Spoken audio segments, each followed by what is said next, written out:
Uh-oh.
Oscar De La Hoya has come out on social media today and suggested a fight between Jaron and Vergil Ortiz Jr. in a Matchroom versus Golden Boy 5 versus 5 event. A fight that you'd be interested in, a fight with Vergil Ortiz up at 154? They already asked about that and they said they turned it down.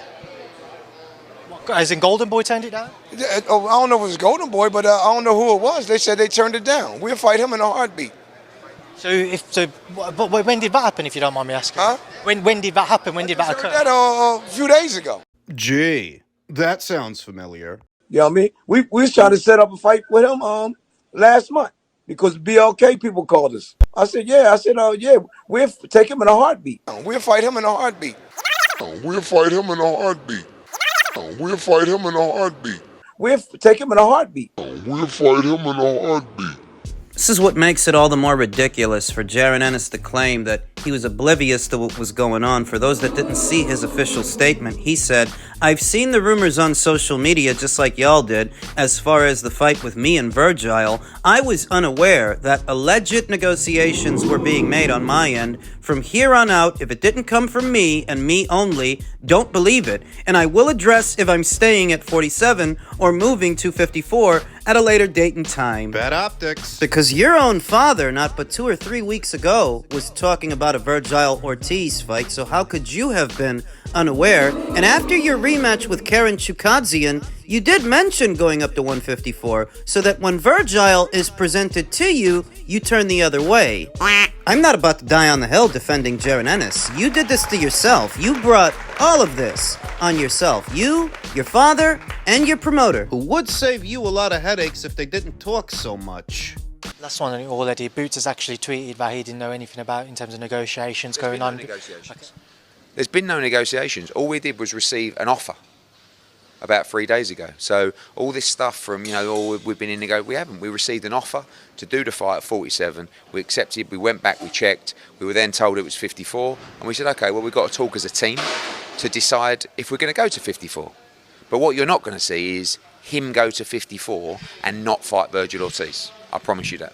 So I'm not as up in arms about this as some others, because some others likely viewed this as a mouth-watering fight, a mouth-watering meal to satisfy their appetite for boxing, whereas I never thought it was going to go down. I never thought it was going to happen, so that when it doesn't, I'm not let down, I'm not disappointed, I'm not surprised. Come on, if you keep up with this channel, you've been seeing what I've been saying. On episodes of The Relay, as well as on live streams, the late night boxing talks, how many times did you hear me say, I'm skeptical, and I don't think it goes down? When you're talking about 2 American fighters, or 2 American-based fighters, that's just not how things happen. It's not. And so Riyadh's season has done its part to separate the contenders from the pretenders. The would-be boogity men from the genuine articles. Suddenly everybody's looking at Jaron Ennis in a very different light, but I'm not, because I never thought he was all that in a bag of chips to begin with, like so many others. Changing wanting it to be at 147 instead of 154, can you clarify? Never a last-minute change for it to be at 147.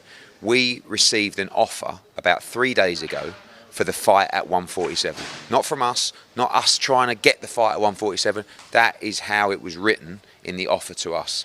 We took it back to Jaron. Obviously, that's fine with us. We went back to them and say, yes, we'll accept, but are you sure this is at 47?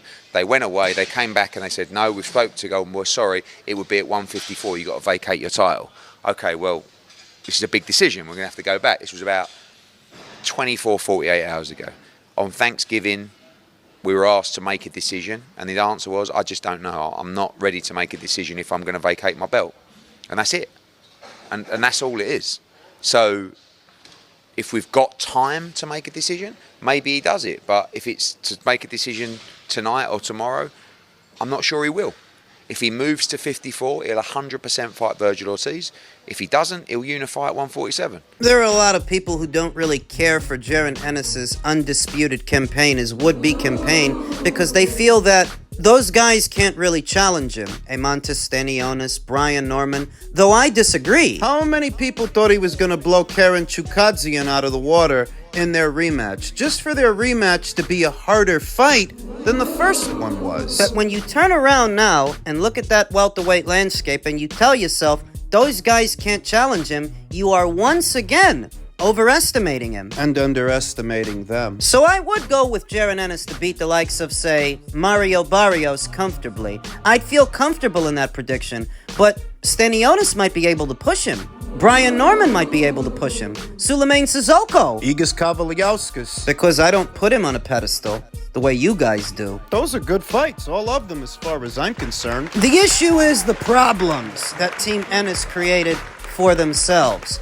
Bozy Ennis claiming that Team Ortiz turned down a fight with them. Bullshit. That they would take that Vergil Ortiz fight in a heartbeat. Bullshit. Boxing dads can be a gift and a curse because oftentimes it's the dads that get these guys into boxing in the first place. It's the dads that start them on that path, and the young fighters progress and grow up and they develop and sometimes outlive the usefulness of those relationships. Like Teofimo and his dad. You see here, it's not that I think that Boots has outgrown Bozy as a trainer so much as Bozy's doing too much. Talking too much, I should say. Talkative boxing dads. Teofimo's got one. So does Floyd Schofield. Devin's got one. We know he's got one. And of course, Jaron Ennis. Don't forget Brian Norman's dad. Oh yeah, he's another one. Doesn't help Boots' situation that his daddy keeps speaking in riddles. It's very simple. If your aim, your sole focus right now, your short-term goal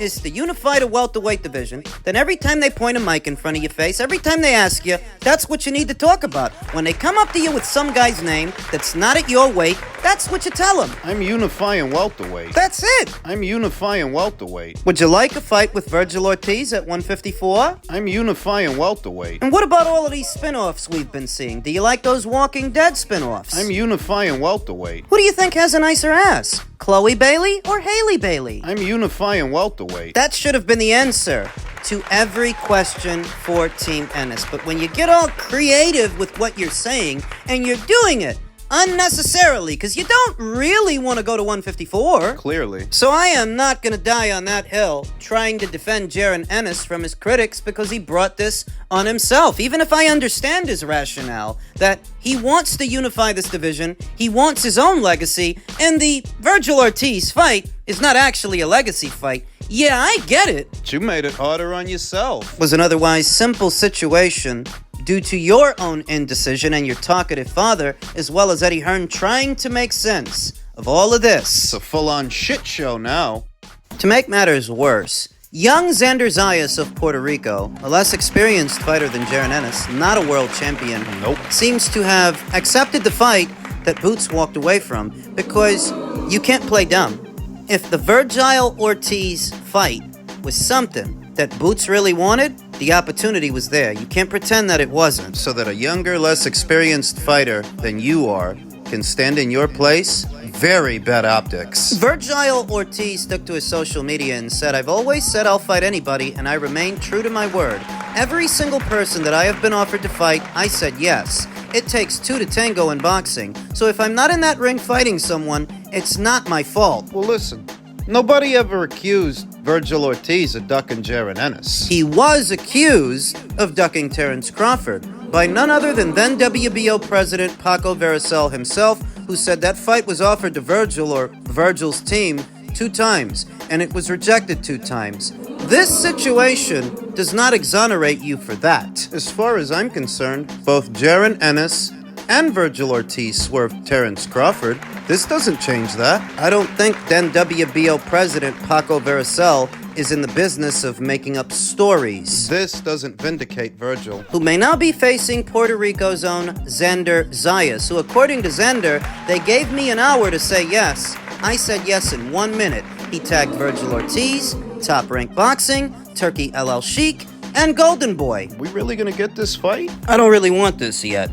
I don't really want this for February. This fight between Xander and Vergil is arriving ahead of schedule, and I've talked about it, what it could mean for the American boxing scene, and how it could help to stimulate this economy, that good old Puerto Rico versus Mexico rivalry between two unbeaten up-and-comers. I thought it would happen, let's say, a year, maybe 2 years from now, at middleweight. I didn't figure they'd fight at junior middleweight. And for no alphabet title at all. Just an interim title. Just Vergil Ortiz's WBC interim title that lines him up for Sebastian Fundora. That is who I would prefer to see Vergil fight. Vergil is a contender. He's knocking on the door of world title honors. And if it were up to me, that would be his next fight for those two alphabet titles, the WBC and the WBO. As much as Vergil is talked about, he was never a world champion at 147, and he's not one now at 154, but he could be if they make the Fundora fight. It's my understanding that they reached out to Fundora. Yeah, I read that somewhere. Until this point, Sebastian Fundora's name has been tied to a potential Errol Spence Jr. fight. It was reported that he asked for permission to fight a voluntary instead of Terence Crawford as mandatory challenger. Rick Glacier talked about that. He said, rumors abound. Fundora versus Spence will not be approved as a world title fight by the WBO, nor should it be. Spence has not fought in what will be almost 2 years, destroyed by Crawford in his last fight, has never fought at junior middleweight, and remains unranked by the WBO for a multitude of reasons. The WBO is not wrong. I agree. WBO are putting their foot down, and they will not sanction that fight. So if Sebastian were to have it, it would cost him the brown belt, but he would still have the green one. However, Vergil Ortiz is the mandatory challenger for the green one, so why not just fight him? That's the fight that I want. That's the fight that makes sense to me. Ortiz versus Fundora. For 2 of the 4 alphabet titles in the junior middleweight division, that if they move on this now, Sebastian would have all of December to prepare, all of January, and most of February. If they move on this now. Though Sebastian Fundora is handled by Samson Lukowicz, and I don't know that Samson wants to put Sebastian in that fight. I think he would rather exploit an inactive and damaged goods Errol Spence Jr., but how long is that going to take? And how much money are you going to make trying to bill that as a pay-per-view in this economy? How many months into next year? Just fight Vergil. It would help the situation if the World Boxing Council would do their job. This past August, Vergil Ortiz beat Sergey Bohachuk for the WBC interim title. So why don't the World Boxing Council just order the fight at their next convention at the end of this year? Do it! It's your job. Just do it!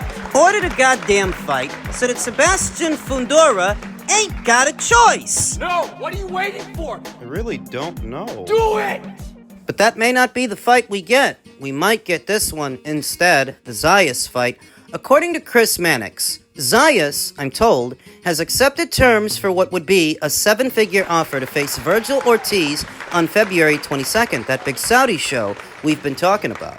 Not the preferred option for Team Ortiz, however, it's a fluid process. It's ahead of schedule. And that's why I don't want this one now. This fight could be big, and I mean big, for the American boxing economy. 2 very passionate fan bases, the Puerto Rican fight fans, the Mexican fight fans, a modern Oscar De La Hoya versus Felix Trinidad kind of deal. At a time where boxing has faded into the background, it's in decline amongst Americans.